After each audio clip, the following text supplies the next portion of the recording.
तब लग कुशल न जीव कहूं सपने हूं मन विश्राम, जब लग भजत न राम कहूं शोक धाम तज काम। ये दुखों का खजाना काम अर्थात इच्छा, इसका त्याग करके भगवान की शरण में होकर जब तक नाम जप नहीं करोगे स्वप्न में भी तुम्हें विश्राम नहीं मिलेगा। और नाम जप एक गंदे आचरण करने वालों के हृदय में नहीं हो सकता। नाम परम पवित्र है। ये तभी होगा जब आपका खान पान सात्विक हो, आपका वातावरण सात्विक हो, आपका बोलना उठना बैठना सब सात्विक हो, तब नाम भगवान कृपा करेंगे आपकी जिह्वा। फिर कौन सी इच्छा रह जाएगी, कौन सी इच्छा रह जाएगी। अरे आप विश्वास कीजिए, ये जितनी इच्छाएं हैं सब स्वाप्निक हैं। जब आप सच्चा विवेक धारण करेंगे तो आपसे पूछा भी जाएगा कि जबरदस्ती केवट से कह रहे ले लो, वो कह रहे आप कछुनाथ न चाहिए मोरे, नहीं चाहिए। प्रहलाद जी कह रहे हैं वरदान मांगो, हमारी आज्ञा का पालन करो, तो कह रहे हाँ आपकी आज्ञा का पालन करता हूं, हे नाथ मुझे यही वरदान दीजिए कि आपसे भी कोई इच्छा न रहे। ये वरदान मांगा कि आपसे भी कोई इच्छा। आप सोचो क्या है ऐसा भागवतिक रस कि जिसको वो मिला तो भगवान से भी कह देते। और भक्त तो बड़े विचित्र विचित्र है, वो भगवान से कहते तुम्हारी इच्छा क्या है प्यारे, बोलो हम पूर्ण करते हैं। तुम्हारी इच्छा क्या है, हमारी तो कोई इच्छा ही नहीं, आप बोलो आपकी इच्छा क्या है, आप क्या चाहते हो, मैं कैसे आपको रिझाऊं। ये जब कामना को लेकर के मनोवृत्ति का प्रवाह संसार की तरफ होता है, तब ये कामना ही हमें राग द्वेष में बांध देती है। जो महापुरुषों ने उपासना करके शास्त्र स्वाध्याय करके अनुभव किया है उसे ध्यान से सुनो। इच्छाओं से बचने का उपाय, इच्छा ही आपके बंधन का कारण है, इच्छा ही जन्म मरण का कारण है। इच्छाओं से बचने का उपाय, कर प्रमाद मत बनो आलसी, करो सुचारु रूप से काम, अपना काम स्वयं करने में लाज बड़प्पन तजो तमाम। पहली बात, शरीरधारी को किसी दूसरे शरीर से अपने शरीर की सेवा तब तक नहीं लेनी चाहिए जब तक बीमार ना हो जाए, असमर्थ ना हो जाए, चाहे गृहस्थ में हो चाहे विरक्त में हो। ध्यान दीजिए, आप चाहे आपकी पत्नी हो, पुत्र हो, परिवार हो, आप उनके सेवक हैं क्योंकि वो सब प्रभु के जन हैं। इस भावना से रहोगे कभी नाराज नहीं होगे, कभी गुस्सा नहीं आएगा, कभी झगड़ा नहीं होगा। अगर आप अपने को ये माने कि प्रभु मेरे इस रूप में आए हुए हैं, मुझे अपने कर्तव्य का पालन करना है, तो कहीं झगड़ा नहीं हो सकता। तुम जो कर रहे हो तुम्हारा कर्तव्य, हमारा कर्तव्य है कि हम पति पुत्र परिवार आदि जो भी है ये हमारे भगवान का स्वरूप है। मैं आप समझो वही भगवत साक्षात्कार, पर ऐसा कौन मानता है। अच्छा, साधु वेश में ये जरूर सावधानी रखनी चाहिए, ध्यान देकर सुनिए। जब तक आपका शरीर स्वस्थ है आप किसी से किसी भी प्रकार की सेवा स्वीकार न करें। भिक्षान्न के सिवा कोई भी सेवा स्वीकार न करें। अपने शरीर की सेवा तब तक करें जब तक आपका शरीर असमर्थ नहीं हो जाता। असमर्थ हो गए तो फिर हरि ही करें आकर स्वयं, या किसी को भेज दें, उनके बस की बात है। देखो माधवदास बाबा की लंगोटी स्वयं श्री ठाकुर जी महाराज धो रहे हैं। तब तक हमने अपने बड़े संतों को देखा है बिल्कुल किसी भी तरह की कोई सेवा नहीं स्वीकार करते। अपनी दिनचर्या अपने हाथ से अपने शरीर की पूरी। आपको क्या हो गया है, आप भी वैसे ही चलो जैसे गुरुजन चले हैं, भिक्षान्न के सिवा। आप अपनी किसी भी तरह की सेवा किसी से मत करवाइए। आप देखो इच्छाओं का दमन होना शुरू हो जाएगा, यहीं से इच्छाओं का दमन शुरू हो जाता है। आप सच्ची मानिए, ये जो आप शरीर सुख की आकांक्षा से दूसरे से सुख लेने की इच्छा करते हैं, यही तुम्हारे बंधन का कारण है, यही तुम्हारी दुर्गति, यही तुम्हारी कमजोरी है। जब तक शरीर स्वस्थ रहे किसी से किसी भी तरह की सेवा मत लो, और अधिक से अधिक सेवा करने का भाव रखो। सुधार, हमें सेवा करना है, सेवा लेना नहीं है। जब तक सेव्य का साक्षात्कार ना हो जाए या शरीर असमर्थ ना हो जाए, तब तक ये नियम दृढ़ रखना चाहिए। गुरुजनों को भी देखा, श्री जी की सेवा कर दो, रसोई के से बाहर, शरीर सेवा में कभी भी नहीं। कभी धोखे से ऐसे वस्त्र आदि रह गए और महाराज जी अनुपस्थित, धो के जल्दी से फैला दिया तो भी डांट लगी, ऐसा क्यों किया? नहीं रखे थे महाराज जी, हमने ऐसा कर दिया। नहीं, जब तक हम कहें नहीं तब तक नहीं। आज भी सरकार अपने ही हाथ से श्री जी को भोग लगा के ही, सब हैं पर वो अपने ही हाथ से 2 रोटी भोग बना के। देखो बुजुर्ग संतों को, बड़े महापुरुषों को हमने देखा है, अपने शरीर, जब तक शरीर में सामर्थ्य है तब तक, ये महापुरुषों का आदेश है, अपना काम स्वयं करने में लाज बड़प्पन तजो तमाम। अपना काम करने के लिए आप किसी को भी आदेश मत करें, किसी की भी सेवा स्वीकार न करें। हाँ, हमें भूख लगेगी तो रोटी मांग लेंगे जाकर के, क्या जरूरत है हमें किसी की सेवा स्वीकार करने की? मांगो, खाओ, खूब भजन करो, सत्संग करो, कम खर्चे वाला जीवन रखो। जरूरत क्या है? जो जरूरत है गली चलते दे देंगे भगवान, विश्वास करो, गली चलते दे देंगे। विरक्त गृहस्थ धर्म पूर्वक कमाओ, जितनी आवश्यकता प्रभु दे देंगे। ऐसा कोई त्रिभुवन में नहीं जिसकी आवश्यकता की पूर्ति न होती हो। अनावश्यक तुम्हारी मांगे जो हैं वही तुम्हें दुख दे रही हैं। आवश्यक व्यवस्था सबको भगवान दिए हुए हैं, अनावश्यक मांग के लिए तुम्हें फिर फंसना होगा। ये तुम्हारी अनावश्यक मांगे हैं, ये हो जाए, वो हो जाए, वो जो आपको जीवन जीने के लिए जरूरी है, धर्म पालन के लिए जरूरी, वो बिना मांगे भगवान दे रहे हैं सबको। देख लो। हाँ, आप कि भाई हमको उस परिकर में रहना है, उस कोर्ट से रहना है, वो सब VIP, तो हमको भी उस कोर्ट का, ये मांगे हैं तुम्हारी। तुम्हारा प्रारब्ध जितना है उतना तुम्हें मिलेगा, जो आवश्यक है वो तुम्हें मिलेगा। अनावश्यक मांगे करोगे फंसोगे, अधर्म में कूदना पड़ेगा तुम्हें। हाथ पैर सब साधन प्रभु ने दिए, दया कर तुम्हें समान, फिर क्यों उनसे काम न लेते, क्यों रखते हो झूठी शान। तुम्हारी सेवा के लिए तुम्हारे पास हाथ है, तुम्हारे चरण है, तुम्हें बुद्धि दी है, दूसरे से क्यों सेवा स्वीकार करते हो? प्रभु ने दया करके उद्धार के लिए तुम्हारे पास पूरी सामग्री दे दी, उसका प्रयोग करो। तन मन दोनों का हित करता, निश्चय शारीरिक श्रम युक्त। देखो, ये है जिसने अपना परम मंगल ठाना है, वो शरीर को कभी प्रमाद में नहीं रखता, चाहे गृहस्थ हो चाहे विरक्त हो। ये आलस्य प्रमाद किसी के लिए भी ठीक नहीं है। नियत समय तक सो जाओ, इसके बाद खूब मेहनत करो, चाहे गृहस्थ हो चाहे विरक्त। विरक्त हो तो खूब नाम जप, वाणी पाठ, ब्रह्मचर्य से रहना, आसनों में बैठना, हाँ, सेवा करना, शारीरिक श्रम नहीं, खूब सेवा करो, धाम की सेवा करो, नालियां साफ करो, गलियां साफ करो, जो सेवाएं में इसे श्रम करो। ब्रह्मचर्य पचाने के लिए श्रम भी तो होना चाहिए। श्री जी की प्राप्ति के लिए मन वचन कर्म से श्री जी के चरणों का आश्रय लेकर के जितना आप अन्न डालते हो उतना आप इसका प्रयोग करो शरीर का। इससे ममता मत रखो। खूब धाम, पुराने संतों को देखो, सोहनी पकड़े कहां कहां तक परिक्रमा में लगा। हमने देखा है एक हरिदासी महात्मा थे, पीछे पानी घाट की तरफ उनकी छोटी सी कुटिया, किलोमीटर तक ऐसे ही सोहनी लगा रहे।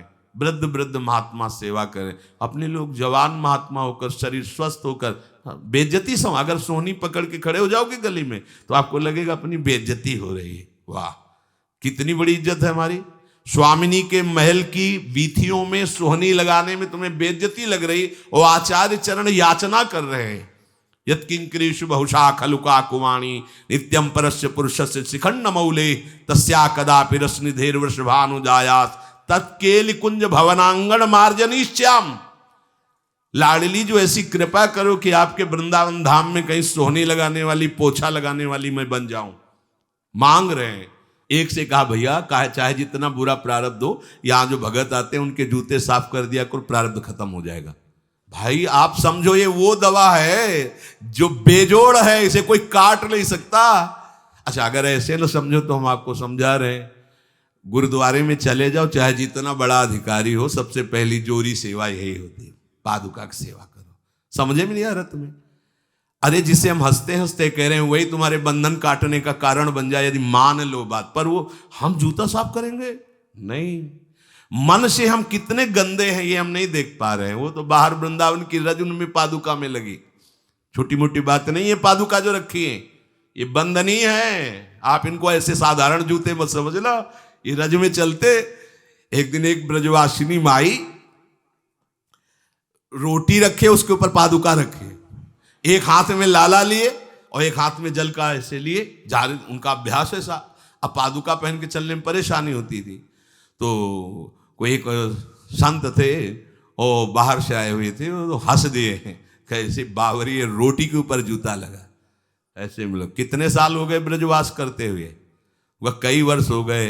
अरे वो जूती नहीं है जो साधारण जूती है, वृंदावन बरसाने की रज लगी हुई, इसमें ये रज लगी हुई है। तुझे रज नहीं दिखाई दे रही, जूती दिखाई दे, क्या ब्रजवास कर रहा है, डांट के चल दी। ये समझो, हम कहें कि जूती साफ करो तो हम जूती साफ करेंगे, और ये है कौन सी जूती साफ में, क्या रज है। वृंदावन बरसाने सब जगह घूमते रहते हैं ये महाभागवत जन। अगर इनकी ये गृहस्थ विरक्त मत देखो, सब लाडली जी के लाडले हैं जो यहाँ आए हुए हैं। अगर हम उनकी पादुका साफ करेंगे तो हमारा हृदय साफ हो जाएगा, पर कोई मानता कहाँ है। अपनी सेवा स्वयं करो और दूसरे की सेवा मिल जाए तो जैसे लोभी आदमी के सामने धन फेंक दे तो कैसे भागता है, ऐसे आपको होड़ लगनी चाहिए कि ये आदमी इतना न कर पाए जितना हम सेवा करें। परमार्थ में शरीर पोषण नहीं, परमार्थ में शरीर की धज्जियां उड़ानी है, अहंकार की, देहाभिमान की। राखे अपने को सदा भगवत सुमिरन लीन, सुने न जग के दोष गुण, करे न चित्त मलिन। सदैव अपने को ये देखता रहे कि प्रभु का सुमिरन चल रहा है कि नहीं अंदर। ये बहुत बड़े काहे की परेशानी, हम तो यही समझ नहीं पा रहे कि इतनी झंझटें लेकर कैसे घूम रहे लोग।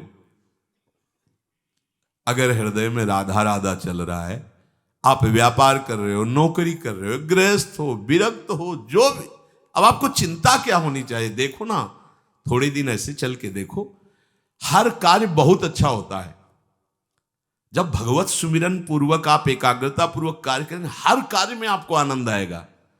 पर वो तो शरीर पोषी, जैसे आग जलने में फफोला पड़ जाता है ना, उसको बहुत संभाल के रखते हैं, ऐसे देहाभिमानी साधक भी होते हैं।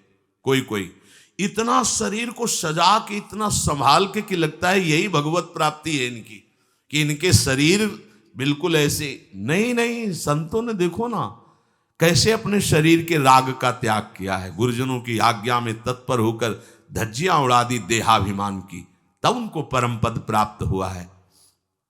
अपने शरीर का राग रखने वाला परमार्थ में कैसे चल सकता है। कब तक फंसे रहोगे विषयासक्ति वासना में हो दीन, अरे कब तक मन में भरे रखोगे दुर्विचार दुर्भाव मलिन।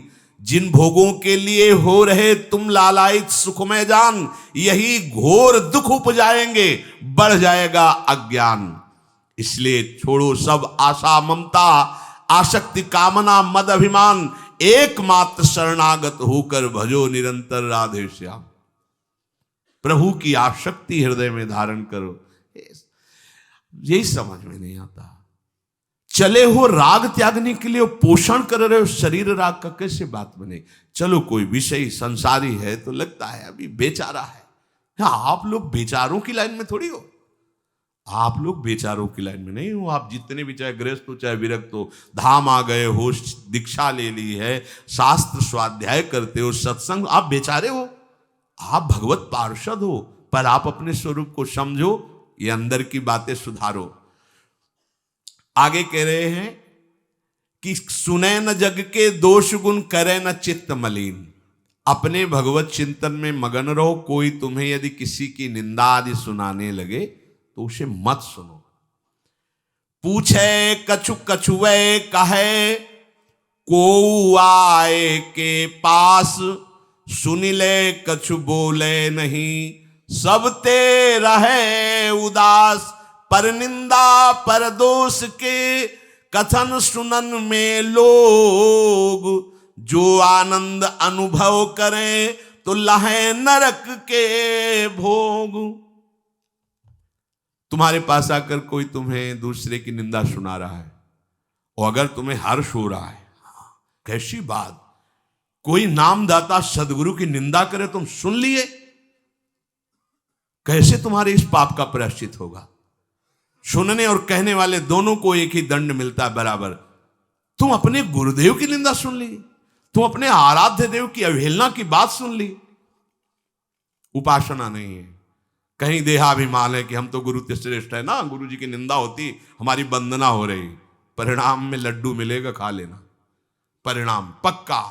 पर निंदा के कीते आवत नहीं कछु हाथ, मूरख पर्वत पाप को ले चल अपने साथ। वैष्णव निंदा, भक्त निंदा, गुरु निंदा, ये तो बहुत ही भयानक है। भक्तन निंदा अति बुरी भूल करे जिन कोय, किए सुकृत बहु जन्म के क्षण में डारे खोए। कह रहे जो दूसरे की निंदा सुनने में आनंद का अनुभव करता है उसको भोग मिलेगा। काहे का? बोले नरक का भोग मिलेगा। इसलिए जो तुम्हें ऐसी बातें सुनाने के लिए उत्साहित हो उनसे उदासीन रहो, अर्थात उनसे कोई परिचय नहीं, कोई अपनापन नहीं। हाथ जोड़कर कह दे कि आज तो आप कृपा करके आ गए हो, आगे कृपा करके कभी मत आना। नहीं, आज हम आपका स्वागत नहीं कर रहे, आगे स्वागत करेंगे तो आप सह नहीं पाओगे, इसलिए आप कृपा करके आगे मत आना। हम आपके पास गए नहीं, आप आकर हमारे गुरु की, हमारे इष्ट की अवहेलना की बात करोगे तो आज क्षमा करते हैं, चले जाइए, दोबारा मत आना। चाहे वो कोई भी हो, तुम्हारी निष्ठा में इतनी ताकत है वो झुक जाएगा, उसकी सामर्थ्य नहीं कि वो आगे आ जाए। अगर हमारे कोई इष्ट की, आचार्य की या किसी भी नाम जापक की कोई निंदा करता है, हम सुनते हैं और उससे सुख मानते हैं, तो कह रहे हैं उसको नरक का भोग मिलेगा। नहीं, हमें जिस मार्ग में चलना है, हमें अपने आराध्य देव की प्रति प्रीति प्राप्त करनी है, और प्रीति प्राप्त होती कोई भी राम कृष्ण हरि शिव बोले, सबके चरणों में हमारा नमन है, सबकी चरण धूले हमारे माथे पे। निंदा करना, अरे सब जगह भगवान है, ये बात देखने के लिए तो हम चले, हम निंदा स्तुति। अगर कोई हमारा मित्र बनता है, हमारा निज जन बनता है, और हमको हरि गुरु इष्ट आदि की किसी भी तरह की कोई निंदा हमें बिल्कुल बर्दाश्त नहीं करना चाहिए और दूरी बना लेनी चाहिए, कभी उससे संभाषण नहीं करना चाहिए।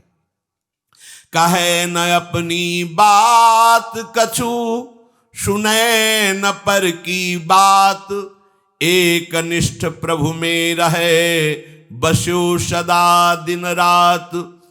अपने हृदय की भक्ति की बात सहसा किसी से ना कहे और ना किसी की बात सुने, क्योंकि हमें अपनी आचार्य निष्ठा, गुरु निष्ठा से चलना है।